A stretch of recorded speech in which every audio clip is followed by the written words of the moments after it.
First ever factory outlet Mukunda jewellers ఇప్పుడు చందానగర్ లో April 19th గొప్ప ప్రారంభం.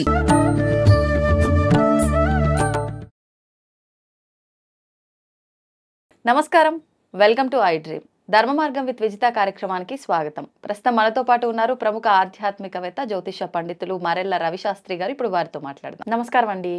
నమస్తే గురుగారు, మామూలుగా మనం ఎంత హార్డ్ వర్క్ చేసినా ఏం చేసినా గ్రోత్ లేదు, దానికి తగ్గ గుర్తింపు లేదు అని చెప్పి చాలా మంది బాధపడుతూ ఉంటారు.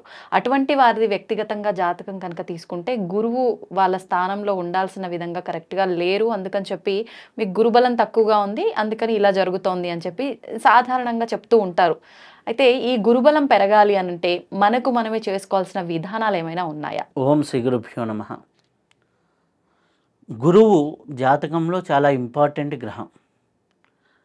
గురువు బలంగా ఉంటే ఎట్లా ఉంటుందయా జీవితము అంటే, నీటి మీద ప్రవాహానికి అనుకూలంగా పడవ మీద వెళ్తున్నాం అనుకోండి, వాడు పడవ అట్లా పెడతాడు, ఓన్లీ అట్లా స్టీరింగ్ పట్టుకొని వదిలేస్తూ ఉన్న ఇంజన్ ఆ ప్రవాహానికే వెళ్ళిపోతూ ఉంటుంది పడవ.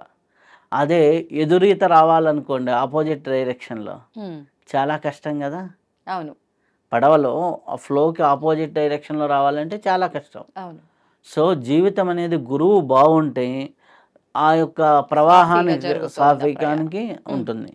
అలాగే మన జీవితంలో ఇది ఎట్లా వర్తిస్తుంది అంటే, గురువు బాగున్నాడు అంటే మనం ఎక్కడో పోయి ఏదో ల్యాండ్ కొంటాం, ఆ చుట్టుపక్కల ఏదో ఒకటి హైప్ అనేది రావటమో ఏదో ఫ్యాక్టరీ రావటమో జరుగుతుంది. వీడికి ఉన్నట్టుండి ఫైనాన్షియల్గా ఇంక్రీజ్ అవుతుంది. లేదు ఒక చోట పోయేసి మనకి ధనాన్ని ఇన్వెస్ట్ చేయటమో ఏదో వ్యాపారంలో పెట్టడమో జరుగుతుంది. ఆ బిజినెస్కి ఏదో క్రేజ్ వస్తుంది, ఆటోమేటిక్గా వాళ్ళకి మంచి ఇది జరుగుతుంది. అలా మనకి ఏదైనా సరే పాజిటివ్గా మనకి బాగా ఈజీగా జరగాలి, స్మూత్గా జరగాలి అంటే చాలా బాగుంటుంది అన్నమాట గురుబలం అనేది. అంటే దీనికి ఇంకొక ఎగ్జాంపుల్ ఏంటంటే, గ్రీజ్ వేసిన చక్రాలు ఎంత స్మూత్గా వెళ్తాయో గురుబలం ఉన్న జీవితాలు అంత స్మూత్గా వెళ్తాయి. సో ఆ చక్రాలకి అంత స్మూత్నెస్ రావాలి అంటే గురుబలం ఉండాలి. ఈ గురుబలం కొంతమందికి బాగుంటుంది, కొంతమందికి గురువు నెగిటివ్ డైరెక్షన్లో ఉంటాడు, నీచలో ఉంటారు. అలా మనం చూసుకుంటే జనరల్గా 85లో పుట్టిన వాళ్ళకి గురువు నీచమే, 97లో పుట్టిన వాళ్ళకి గురువు నీచమే, 2009లో పుట్టిన వాళ్ళకి గురువు నీచమే, 2021లో పుట్టిన వాళ్ళకి గురువు నీచమే.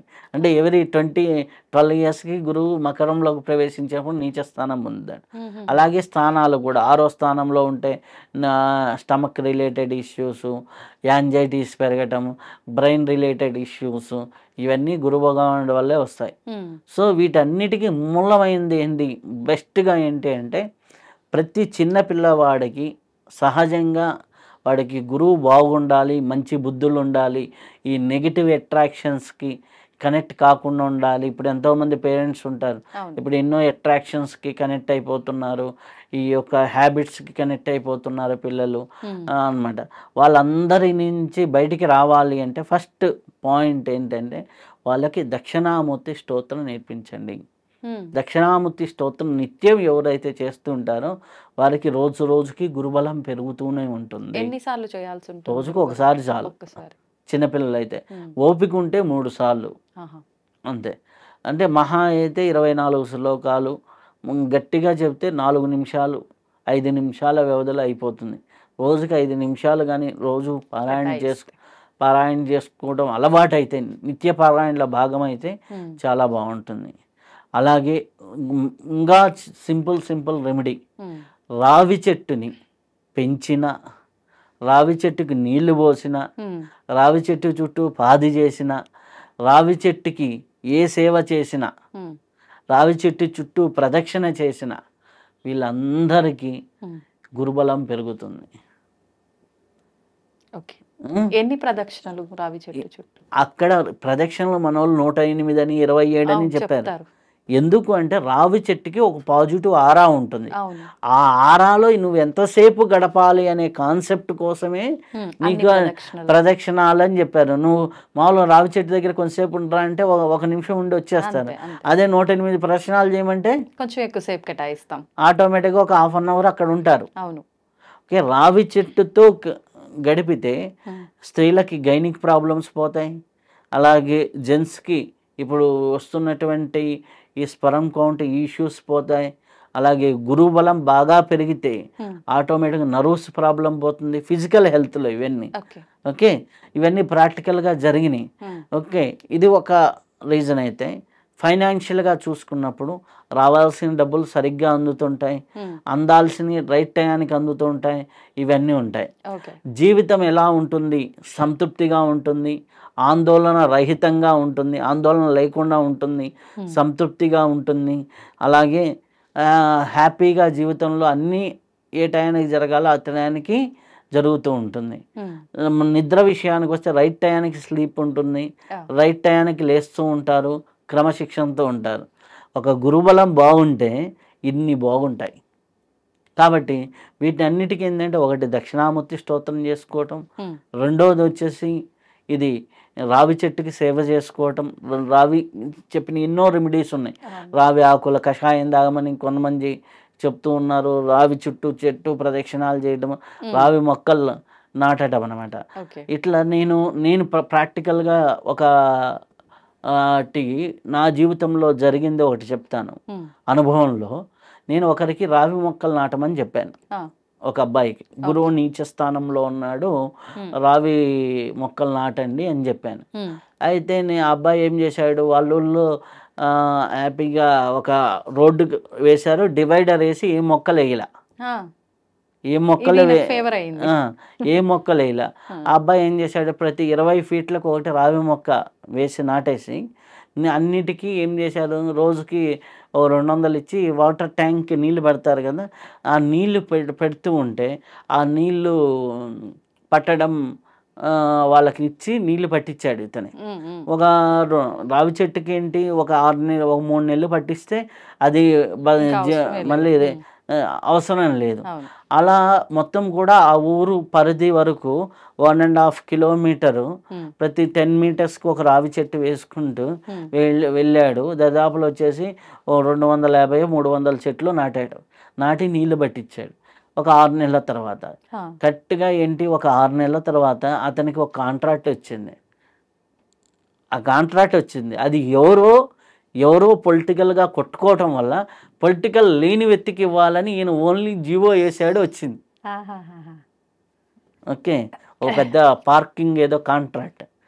ఆ పార్కింగ్ కాంట్రాక్ట్ చాలా మంచిది అనమాట. అంటే ఇతనికి పే చేసేది తక్కువ ఉంటుంది, ఇతనికి రిటర్న్స్ ఎక్కువ ఉంటాయి. ఇతను చేసే పని కూడా ఏం లేదు, ఆ రెగ్యులర్ ఎంప్లాయీ మానిటర్ చేసుకోవడమే. అలా ఒకటి వచ్చింది. ఆ తర్వాత పొలిటికల్గా మంచి సపోర్ట్ వచ్చింది.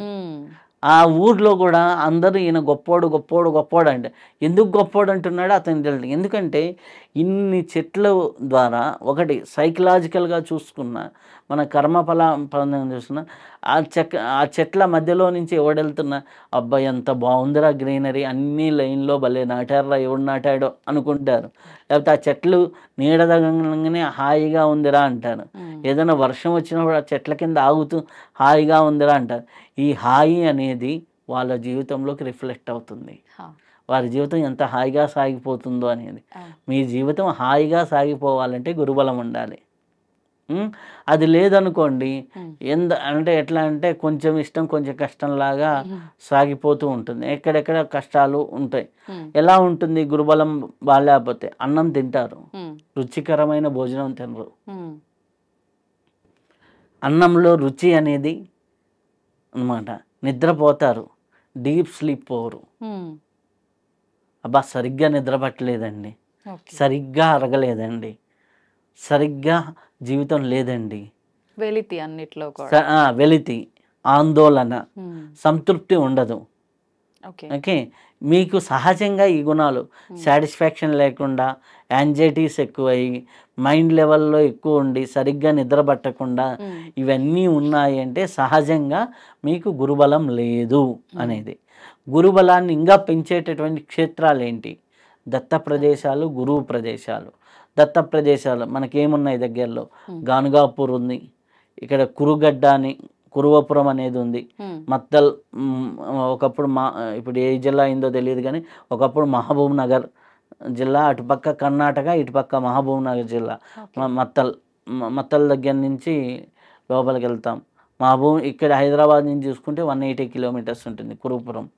ఇది గానగాపూర్ హైదరాబాద్ నుంచి 220నో 230నో వస్తుంది. ఇది ఒక 5 అవర్స్ జర్నీ ఉంటుంది. ఇది అనుకుంటే 3 అవర్సే జర్నీ ఉంటుంది.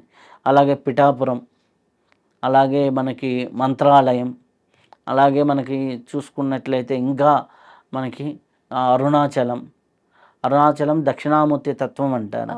రమణ మహర్షి హ్యాపీగా అక్కడికి వెళ్ళి దక్షిణామూర్తి స్తోత్ర పారాయణ చేసుకొని ఒక 3 రోజులు ప్రశాంతంగా నిద్ర చేసి వస్తే వాళ్ళకి ఇవన్నీ క్లియర్ అయిపోతాయి. స్టోన్స్ పరంగా మనకు వచ్చేసరికి కనకపుష్యరాగం ధారణ ఇవి చేసుకుంటూ ఉంటే చాలా చాలా బాగుంటుంది. గురుబలం పరంగా చాలా అద్భుతమైనటువంటి ఈ రెమెడీస్లో ఏది పాటిస్తున్నా చాలా బాగుంది. అలాగే మంత్రశాస్త్రంలో కూడా కొన్ని మంత్రాలు ఉన్నాయి, అవి చేసుకోవడం. ఇవి కాకపోతే పూజాల దగ్గరికి వెళ్ళి గురు మంత్ర శాంతి చేయించుకోవడం, అది కూడా చాలా ఉత్తమంగా ఉంటుంది. లేకపోతే గణపతి ఆరాధన చేయటం చాలా వరకు మంచి ఫలితాన్ని ఇస్తూ ఉంటుంది. కాబట్టి ఇన్ని రకాల రెమెడీస్ మనకు ఉన్నాయి, హ్యాపీగా చేసుకోవచ్చు. చేసుకున్న వాడికి చేసుకున్నంత మహాదేవ. అంతే. ధన్యవాదాలండి. ధన్యవాదాలు.